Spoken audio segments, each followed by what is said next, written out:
Hi everyone, welcome back to my channel. Di video kali ini aku akan mereview produk makeup berupa concealer dari brand lokal something namanya Wake Makeup HD Blur High Coverage Concealer. Nah, concealer ini tersedia dalam 7 pilihan shades dan satu color corrector warna oranye yang biasanya digunakan untuk menetralisir warna gelap di area bawah mata. Nah, di antara 7 pilihan shades itu yang aku ambil adalah yang Sand karena unfortunately ini shades tergelap mereka. Nah, concealer ini memiliki beberapa produk claims. Yang pertama dapat menutupi warna kulit yang tidak rata, dark circles di area bawah mata ya. Terus bekas jerawat, terus blemishes lainnya seperti dark spots gitu. Nah, terus katanya ini high coverage and non-cakey. Non-cakey itu maksudnya kayak dempul ketebalan gitu. Nah, terus ini lightweight and non-oxidized. Terus super long lasting coverage, katanya up to 18 hours. Emang ada ya orang pakai makeup 18 jam? Kayaknya ada sih. Anyways, ini juga katanya HD Blur Soft Focus. Mungkin maksudnya bisa blur tampilan pori-pori yang besar kali ya. Nah, terus katanya creaseless and non-cracking. Biasanya kalau creaseless itu di area lipatan seperti smile lines atau fine lines gitu. Nah, terus kalau non-cracking biasanya di area kulit yang biasanya kering gitu, atau biasanya istilahnya dry patches lah ya. Nah, terus katanya ini non-flashback. Terus katanya ini sweat proof and water resistant. Terus katanya ini non comedogenic certified, terus breathable technology dan cruelty free.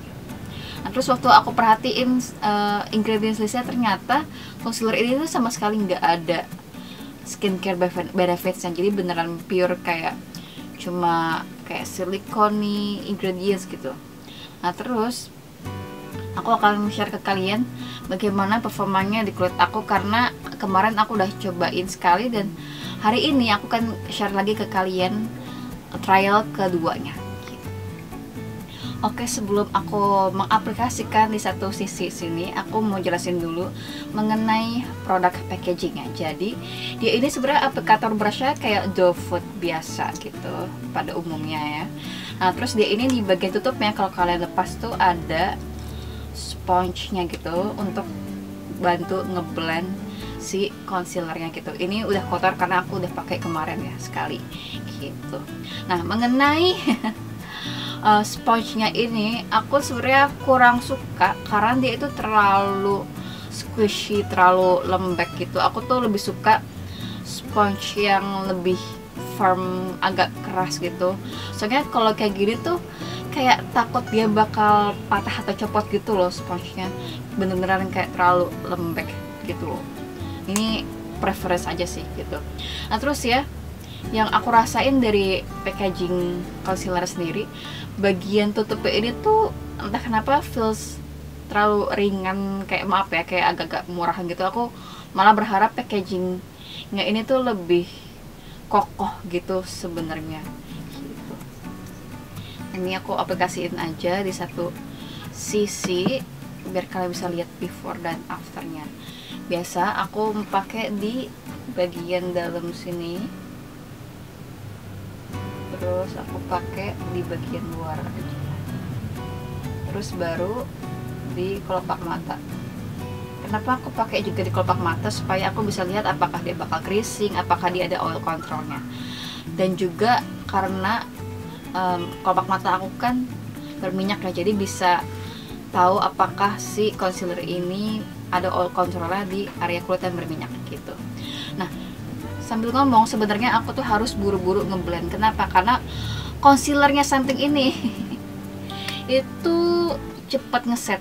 Sepengalaman aku ya, concealernya something ini lebih cepat ngeset dibandingkan concealernya MOP punya Tasya Farasya. Ups. Dan yang aku kurang suka juga mengenai concealer ini, selain dia cepat ngeset, adalah dia ini tuh feels di kulit tuh dry sebenarnya.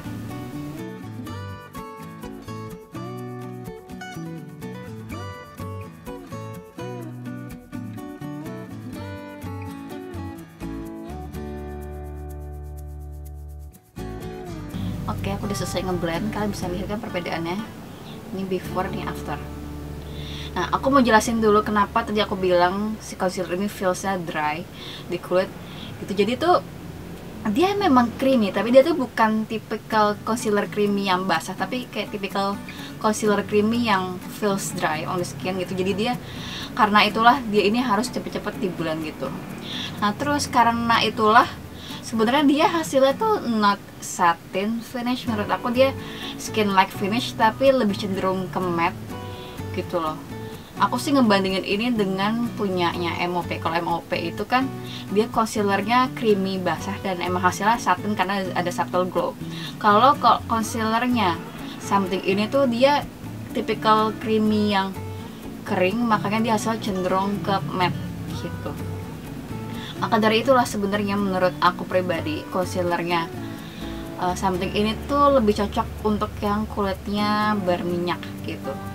Soalnya kalau di kulit yang kering, unfortunately tuh ada kemungkinan bakal feels terlalu kering gitu. Jadi kalian kalau punya kulit yang jenisnya kering tapi masih pengen pakai concealer Something, mendingan kalian prep kulit kalian dengan skincare yang hydrating, yang melembabkan gitu, supaya hasilnya tidak terasa kering di kulit, you know what I mean gitu.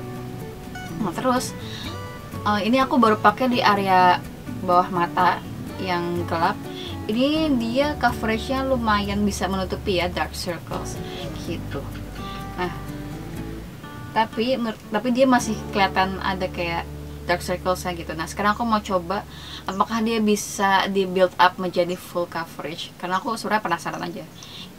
Kemarin soalnya aku trial concealer ini tuh cuma 1 layer, dia medium coverage, tapi aku belum ngetes apakah dia bisa di build up menjadi full coverage. Nih aku sekalian tunjukin ke kalian.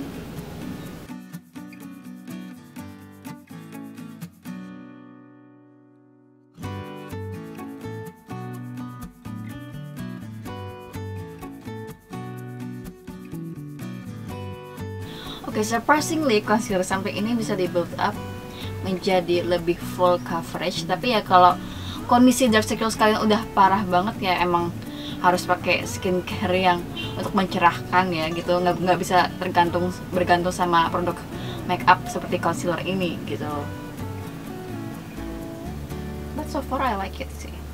Nah terus mengenai shadesnya, nah aku tuh malah merasa senang banget pakai si concealer ini karena ternyata shade tergelap mereka tuh masuk ke skin tone aku yang medium to tan skin tone ini dengan warm undertone.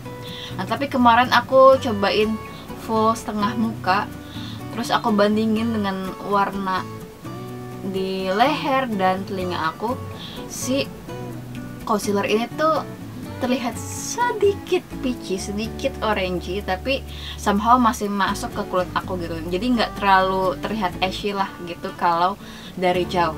Nah tapi kalau aku ngaca dari dekat, terlihat agak peachy-nya itu gitu loh. Jadi aku bisa bilang ini termasuk aman lah kalau aku pakai keluar rumah atau ada acara penting gitu. Dibandingkan aku cobain concealer MOP, itu kelihatan banget ashy-nya gitu. Nah sekarang aku mau coba pakai di area bekas jerawat aku. Seperti kalian lihat banyak ya bekas jerawatnya. Aku menghindari pakai di sebelah sini karena aku lagi pakai acne patch, jadi takut nggak enak gitu ngeblendnya.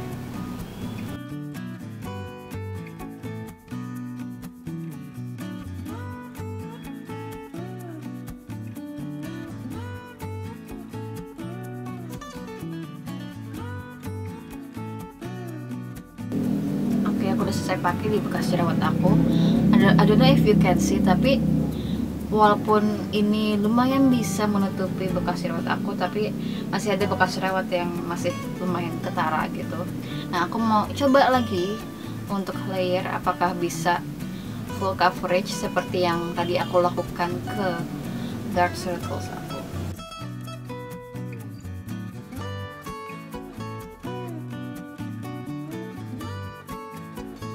Oke, ternyata seperti yang tadi aku praktekin ke dark circles aku, si concealer ini juga bisa full coverage di bekas jerawat aku di sebelah sini gitu. Sekarang aku mau coba di bagian pinggir hidung aku karena ada kemerahan di pinggir sini lipatan. Yang aku suka adalah walaupun si concealer ini sponge-nya terlalu squishy, terlalu empuk, tapi untuk di pakai ngeblend area lipatan ke hidung gini tuh enak.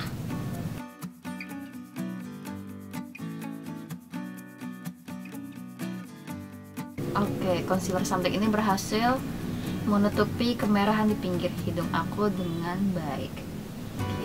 Nah, terus aku kan udah sempet ngeblend di area yang ada tampilan pori-pori besar ya.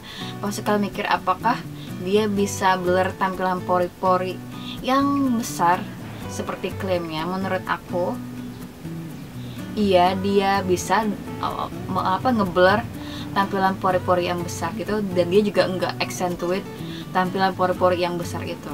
Jadi sesuai sama klaimnya ya, HD blur gitu. Nah, terus untuk area yang ada tekstur seperti bruntusan, menurut aku dia aman dipakainya, dia nggak accentuate kulit yang bertekstur seperti bruntusan. Nah, terus aku mau coba pakai ini di area yang agak kering di belakang sini. Kulit aku jenisnya kombinasi ya, jadi ada area yang kering tapi nggak yang kering banget gitu, agak kering sedikit.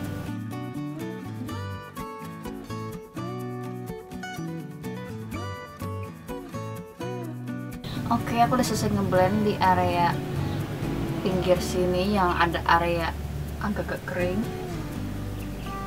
dan dia nggak bikin dry patches gitu, no cracking at all. Jadi menurut aku ini aman dipakai di area kulit yang agak kering ya. Aku tekanin agak kering, tapi kalau kondisi atau jenis kulit kalian lebih kering daripada aku menyarankan pakai concealer ini kalau kulit kalian sudah lebih hydrating atau lebih lembab gitu. Nah, aku kan udah ngeblend dari sini sampai sini ya. Kalian bisa lihat perbandingan warnanya dengan leher aku dan telinga aku. Sebenarnya kalau dari jauh kelihatannya warna shade ini tuh nyambung ya dengan warna asli kulit aku, leher sama telinga. Oke. Nah, tapi kalau dilihat dengan dekat, kalau kalian zoom in, sebenarnya shade yang shade ini tuh agak peachy, sedikit orange gitu. Jadi kalau dilihat dari dekat tuh sebenarnya agak-agak ashy. Nah, tapi kalau dilihat dari jauh kan enggak ya, kayak aman-aman aja. Jadi ini pilihan aman gitu kalau dipakai ke acara penting gitu. Jujur ya, sebagai pemilik kulit medium tan skin tone dengan warm undertone tuh susah banget nyari produk complexion yang warnanya pas gitu, either agak keterangan atau agak kegelapan. Kalaupun nemu juga agak peachy, pokoknya susah banget deh gitu. Jadi kalau nemu yang cocok tuh kayak nemu harta karun gitu. Nah, terus kan ini juga klaimnya sweat proof. Nah, kemarin aku pakai sampai malam tuh agak keringetan. Dia beneran sweat proof dan water resistant juga. Tapi dia tidak waterproof ya gitu. Jadi kalau emang basah banget kayak kena hujan badai lah atau keringetnya parah banget, of course lama kelamaan akan luntur gitu. Jadi jangan ekspektasi dia bakal kayak yang tahan badai banget, enggak gitu. Karena bedain ya water resistant dengan waterproof gitu. Kalau water resistant ya dia bisa lumayan tahan air lah kalau kayak kecipratan dikit atau kayak keringatnya cuma netes sedikit gitu. Cuman kalau udah kayak banjir keringat kena badai hujan itu pasti bakal luntur gitu. Nah, terus kalian mikir kalau udah pakai concealer ini perlu nggak sih di setting lagi gitu? Menurut aku iya, karena kemarin tuh aku ngetes pakai tisu, ternyata concealer ini tuh minim transfer gitu. Tapi kalaupun kulit kalian udah kayak keringetan gitu, terus kalian lap pakai tisu, of course bakal transfer gitu. Jadi sebenarnya klaim minimum transfernya antara bener dan nggak bener sih gitu. Itu pengalaman di kulit aku aja gitu. Terus apakah ini shadesnya oxidize? Enggak, aku pakai ini dari siang sampai tengah malam. Si concealer samping ini tuh tidak oksidas, tidak menggelap, tidak berubah jadi lebih oranye atau gimana, enggak. Ini warna concealer itu tetap sama seharian sampai malam gitu. Oke, lanjut. Apakah concealer ini ada wanginya? Enggak. Terus apakah dia breathable sesuai sama klaimnya? Iya. Dia tuh berasa kayak napas gitu loh kulit aku, beneran berasa ringan gitu. Padahal dia konsistensinya creamy gitu. Terus apakah dia creasing? Aku sempat ngecek di lipatan di kelopak mata aku nggak ada creasing sama sekali. Terus aku tes di Smile Lines, dia tidak creasing, nggak masuk ke lipatan garis-garis Smile Lines. Jadi aman ya. Kalau kalian punya kerutan atau garis halus gitu, dia nggak akan creasing gitu. Nah terus kalau dia tidak creasing di area kelopak mata aku yang berminyak ini, artinya dia punya oil control yang bagus gitu. Nah walaupun dia punya oil control yang bagus di area kelopak mata aku yang berminyak, bukan berarti dia bakal tahan minyak seharian. Pokoknya kalau kalian udah pakai ini kayaknya lebih dari 6 jam atau lebih dari 8 jam gitu, pastikan kulit kita akan memproduksi minyak berlebih kan, iya gak sih? Nah pada saat itulah dia baru kayak agak-agak fading gitu. Jadi menurut aku oil controlnya lumayan bagus gitu. Jadi bagi kalian yang kulitnya berminyak, kalian akan suka pakai concealer ini gitu. Oke, segitu aja review aku mengenai concealer something namanya Wake Me Up HD Blur High Coverage Concealer. Semoga review aku membantu. Thank you so much for watching and I'll see you guys all next time. Bye.